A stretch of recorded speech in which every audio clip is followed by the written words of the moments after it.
SCN 18 Imam Sholat. Apakah begitu perilakumu ketika tidak berada dekat dengan suamimu? Ucap Reza datar namun tetap dengan sorot mata tajam. Maksud Mas Reza soal Dokter Tama? Maryam mulai menyadari arah pembicaraan Reza terhadapnya. Menurutmu, atau ada yang lainnya? Jawab Reza ketus dengan mata memicing. Mas, istighfar dan jaga ucapan Mas Reza, sergah Maryam kemudian. Menjaga ucapan, ucap Reza kemudian dengan mengerutkan dahi. Maryam hanya diam memaku mendengarkan setiap penuturan Reza. Menjaga ucapan, ulang Reza lagi. Bahkan dirimu saja tidak mampu menjaga perasaan suamimu, atau kau tidak pernah menganggapku. Ucap Reza bernada sinis. Ya, dan aku ingin tahu bagaimana seorang wanita muslimah menjaga kehormatan dirinya dan suaminya. Apakah dengan pergi bersama laki-laki lain? Mengundang laki-laki lain ke rumahnya tanpa seizin suaminya, itukah? Ucap Reza lantang dengan pandangan mata tajam. Cukup Mas, semua yang Mas Reza katakan tidaklah benar, ucap Maryam memberi penjelasan. Maryam mencoba menguasai diri, dengan menarik nafas panjang, kemudian menghembuskan ya pelan. Ketika di supermarket, apa itu maksud Mas Reza? Apakah Mas Reza menyuruh orang menata mata Iku? Tanya Maryam dengan nada tenang namun seketika sudut matanya berembun. Menyadari hal itu Reza membulatkan matanya, pasalnya hal itu benar dia lakukan. Namun Reza urung untuk mengakuinya. Benarkah itu yang ingin Mas tanyakan pada Maryam? Ucap Maryam kemudian. Reza hanya bergeming dengan ucapan Maryam. Pagi tadi Maryam berbelanja di supermarket untuk keperluan malam ini. Maryam sudah meminta tolong Pak Darman untuk menjemput Maryam setelah selesai. Setelah semua belanjaan Maryam dapatkan, Maryam segera menghubungi Pak Darman. Namun beberapa kali Maryam menghubungi Pak Darman tidak bisa terhubung, ucap Maryam sembari menyeka bulir bening yang hampir lolos di pipi mulusnya. Setelah menjeda beberapa saat ucapannya, Maryam melanjutkan. Setelah beberapa saat Maryam mencoba mencari kendaraan umum, namun tidak juga Maryam temukan. Mas Reza tentu lebih tahu jika di sekitar sana sangat sulit untuk menemukan kendaraan umum, ucap Maryam kemudian. Dan mengenai pertemuan Maryam dengan Dokter Tama itu merupakan sebuah ketidaksengajaan. Beliau menawarkan tumpangan pada Maryam, dan Maryam pun sudah menolaknya. Maryam menerima hanya setelah beberapa saat menunggu angkutan umum tidak juga Maryam dapatkan. Petik 2. Lalu untuk undangan Dokter Tama malam ini, Maryam sungguh tidak mengetahui hal itu Mas. Ucap Maryam dengan nada serak. Maryam pun baru menyadari jika Abi mengundangnya, baru tadi ketika Dokter Tama datang. Ucap Maryam dengan nada sedikit tinggi, karena sudah merasa jengah dengan perlakuan Reza yang kembali arogan. Maaf sebelumnya Mas, bukan maksud Maryam lancang, apakah yang Mas Reza maksud menjaga dan menghargai itu adalah seorang suami yang meninggalkan istri tanpa berpamitan, tanpa meninggalkan pesan, dan tanpa memberi kabar. Ucap Maryam bernada lantang dengan bulir bening yang sudah tidak mampu dia tahan lagi, yang seketika lolos begitu saja di sudut matanya. Begitukah Mas? Ucap Maryam dengan mata yang semakin berkaca-kaca karena derasnya air mata yang membasahi pipi. Bahkan Maryam pun bisa saja berpikiran kotor tentang Mas Reza. Namun hal itu Maryam urungkan Mas, Maryam hanya ingin menjaga agar tidak timbul fitnah yang bersumber dari pikiran dan prasangka buruk Maryam, ucap Maryam dengan suara semakin serak. Surat Al-Hujurat ayat 12, menggambarkan tentang bagaimana kita perlu menjauhkan gibah dan berprasangka buruk. Allah SWT berfirman. Artinya, hai orang-orang yang beriman, jauhilah kebanyakan prasangka buruk kecurigaan karena sebagian dari prasangka buruk itu dosa. Dan janganlah sebagian kalian mencari-cari keburukan orang dan menggunjing satu sama lain. Adakah seorang di antara kamu yang suka memakan daging saudaranya yang sudah mati? Maka tentulah kalian merasa jijik kepadanya. Dan bertakwalah kepada Allah. Sesungguhnya Allah Maha Penerima Taubat lagi Maha Penyayang. Al-Hujurat 12. Mas, ucap Maryam pelan, yang seketika membuyarkan lamunan Reza. Tajamnya belati mengenai diri masih dapat diobati. Begitu juga tajamnya pisau yang mengenai diri, pun masih dapat diobati. Namun jika tajamnya lidah kemana obat akan dicari, ucap Maryam. Mendengar ucapan Maryam, Reza hanya diam tanpa memberikan tanggapan apapun, dengan penuturan yang disampaikan oleh Maryam. Sejenak tatapan keduanya beradu pandangan mata Reza yang tajam menusuk hingga ke relung hati, juga tatapan mata Maryam yang sembab dan berembun. Reza yang menyimpan sejuta tanya di kepalanya, dan Maryam yang merasa sangat jengah dengan sikap suaminya. Reza berpikir tentang penjelasan Maryam sebelumnya, yang seketika membuat hatinya sedikit melunak. Beberapa saat kemudian keduanya terdiam, dengan pandangan dan pikirannya masing-masing. "Duduklah, aku akan mengambilkanmu minum," ucap Maryam seraya berlalu dari hadapan Reza. Ucap Maryam dengan menyeka air matanya yang masih saja merembes dari sudut matanya. Maryam segera keluar dari kamar. Setelah Maryam pergi, Reza merasa sangat kesal dengan dirinya sendiri. Reza mendengus kesal dengan sikapnya. Rasa takut dan khawatir atas pengkhianatan mantan istrinya membuat Reza trauma, menjadi pribadi yang semakin arogan dan mudah tersulut emosi. Pertengkaran dengan mantan istrinya yang selalu saja membayangi pikirannya, pertengkaran yang terus dan terus terjadi tanpa mencoba mencari solusi, hingga perceraian menjadi pilihan. Reza menghempaskan kasar bobot tubuhnya di sofa kamar, sejenak memejamkan mata dan menghirup nafas dalam. Beberapa saat kemudian Maryam telah kembali, dengan segelas air putih dan sepiring nasi beserta beberapa lauknya. Meski dengan hati yang berkecamuk, namun Maryam tidak melupakan tugasnya sebagai seorang istri. Maryam tetap melayani suaminya dengan baik. Bukan Maryam telah melupakan, namun Maryam hanya ingin masalah yang terjadi tidak semakin berlarut. Maryam segera meletakkan nampan tersebut di atas meja.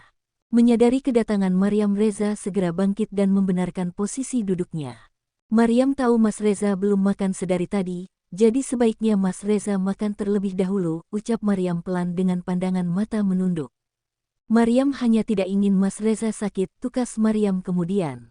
Bahkan sejenak Reza merasa heran dengan sikap Maryam yang masih baik kepadanya. Secepat itukah dia melupakan pertengkaran yang baru saja terjadi, batin Reza. "Terima kasih," ucap Reza datar. Setelahnya Maryam segera berlalu meninggalkan Reza untuk mengambil wudhu dan menunaikan sholat Isya. Sholat yang sempat Maryam lewatkan saat acara tasyakuran. "Mau sholat?" tanya Reza datar setelah Maryam keluar dari kamar mandi. "Ya," jawab Maryam singkat. Maryam saat ini sangat enggan untuk kembali berdebat dengan Reza. Suasana hatinya sudah sangat kacau dan raganya yang sudah sangat lelah. Hingga dia hanya menjawab pertanyaan Reza sekenanya. Maryam bergegas menata sajadah dan mengenakan mukenanya, untuk segera melaksanakan ibadah yang telah terlewatkan. "Tunggu," ucap Reza memecah fokus Maryam. Maryam hanya memicingkan matanya dan sedikit bingung dengan ucapan Reza. "Aku akan mengambil wudhu, tunggulah sebentar, aku akan menjadi imam sholatmu," ucap Reza datar dengan berlalu menuju kamar mandi. Setelah Reza berlalu dari hadapannya, Maryam masih termenung, berdiri memaku, dan beberapa kali mengerjakan matanya. Masih ada sedikit rasa tidak percaya dengan Reza yang tiba-tiba ingin menjadi imam sholat. Karena sebelumnya jangankan menjadi imam sholat, Reza bahkan selalu menolak jika diingatkan Maryam untuk sholat.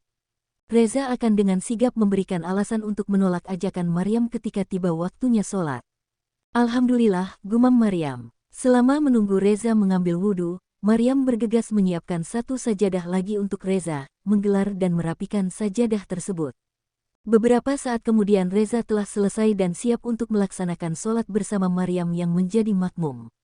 Melihat Reza yang keluar dari kamar mandi dengan titik-titik air di wajahnya, seketika jantung Maryam berdegup kencang, nafas yang terasa sesak dan pandangan mata yang entah mengisyaratkan apa. Bagaimana tidak Maryam ternganga, dengan sosok sempurna yang dia temukan dalam kehidupannya, tengah berada di dalam kamarnya saat ini. Tanpa sadar mengucapkan, "Masya Allah, tampan," gumam Maryam lirih. "Sudah siap?" tanya Reza kemudian sembari memposisikan diri tepat di atas sajadah yang telah disiapkan Maryam sebelumnya. Maryam yang masih bengong, kemudian tersadar dengan ucapan Reza dan "siap." Jawab Maryam seketika. Setelahnya Maryam dan Reza melaksanakan sholat dengan khusyuk, bahkan serasa tidak pernah ada pertengkaran sebelumnya. Reza yang dengan suara lembut membaca setiap surah bacaan sholat, terdengar sangat merdu di kedua pasang telinga Maryam. Meski hanya bacaan kulahu dan kulahu yang bisa Reza baca dengan fasih dan lancar saat itu, namun tidak mengurangi khusyuknya sholat di antara keduanya. Beberapa saat kemudian keduanya telah menyelesaikan sholatnya. Maryam yang refleks mengulurkan tangan dan meraih tangan Reza, membuat Reza terbelalak sekaligus kaget dengan tangan lembut Maryam yang tiba-tiba menyentuhnya. "Salim, Mas," ucap Maryam kemudian. "Hem," jawab Reza singkat. Tanpa berkata apapun Reza segera bangkit dan menuju sofa, di mana sebelumnya Maryam meletakkan makanan dan minuman untuk ia. Reza merasa sangat lapar setelah perdebatan ia dengan Maryam sebelumnya. Menyadari hal itu Maryam yang masih duduk di atas sajadah miliknya dengan melipat sajadah yang dikenakan Reza sebelumnya, hanya diam tanpa berkata apapun pada Reza, namun dengan sesekali melemparkan pandangan pada Reza. Setelah merapikan sajadah yang dikenakan Reza, Maryam bergegas meraih mushaf Al-Quran miliknya untuk membaca beberapa surah di dalamnya. Surat Luqman ayat 12.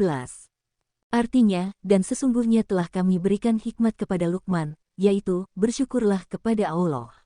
Dan barang siapa yang bersyukur kepada Allah, maka sesungguhnya ia bersyukur untuk dirinya sendiri, dan barang siapa yang tidak bersyukur, maka sesungguhnya Allah Maha Kaya lagi Maha Terpuji.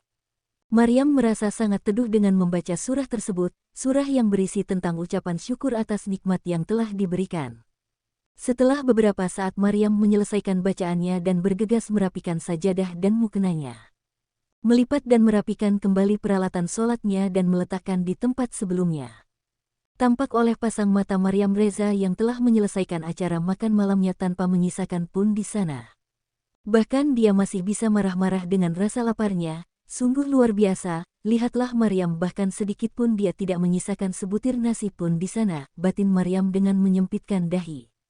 Reza terlihat sangat lelah, hingga dia langsung terlelap setelah menghabiskan makanannya.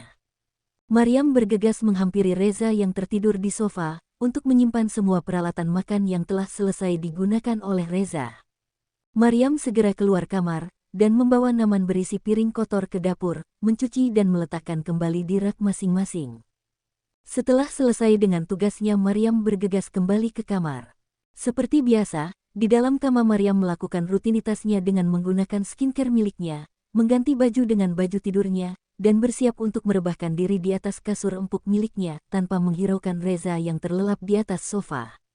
Beberapa saat meminang pikirannya, Maryam merasa tidak tega dengan Reza yang terlelap di atas sofa dengan posisi tidur yang tidak nyaman. Meski ragu, Maryam tetap berusaha mendekati Reza untuk membetulkan posisinya, supaya tidurnya lebih aman dan nyaman. Dengan pelan Maryam berjalan menghampiri Reza, meletakkan satu bantal di ujung sofa panjang tersebut. Menggeser kepala Reza perlahan agar tidak bersandar di bahu sofa. Selanjutnya Maryam menuju bagian bawah, mengangkat satu kaki Reza, pelan-pelan agar tidak membangunkan Reza. Begitu juga dengan kaki yang lain. Maryam melakukannya dengan sangat hati-hati, bahkan nyaris tidak menimbulkan suara sedikitpun. Setelah Maryam selesai dengan tugasnya, kemudian beranjak, akan mengambilkan selembar selimut untuk Reza. Belum juga Maryam berbalik tangannya telah ditarik oleh Reza. Maryam yang tidak siap dengan pergerakan Reza yang tiba-tiba, seketika terhuyung dan jatuh tepat di atas tubuh kekar Reza dengan bahu yang seluas samudra. "Auk," ucap Maryam refleks ketika kepalanya terbentur roti sobek milik Reza. Tanpa suara Reza segera meraih tubuh ramping Maryam, mendekapnya pada dada bidang tersebut. Masih dengan mata terpejam, Reza mengeratkan dekapannya pada Maryam, agar Maryam tidak banyak bergerak yang bisa menyebabkan dirinya jatuh. Maryam masih dengan kebingungannya, melihat Reza dengan matanya yang masih terbenam, namun bertingkah konyol. Merasa takut jika sewaktu-waktu Reza melepaskan dekapannya, Maryam akan mudah saja terjun bebas ke lantai. Sebelum itu terjadi, Maryam berusaha melepaskan dekapan Reza yang begitu erat. Maryam berusaha menggeliat agar dapat melonggarkan pelukan Reza terhadapnya. Namun sepertinya hal itu sia-sia saja Maryam lakukan, perbandingan tubuh mereka yang tidak imbang, Reza dengan otot kekarnya dan Maryam yang hanya bertubuh ramping seolah tanpa tenaga.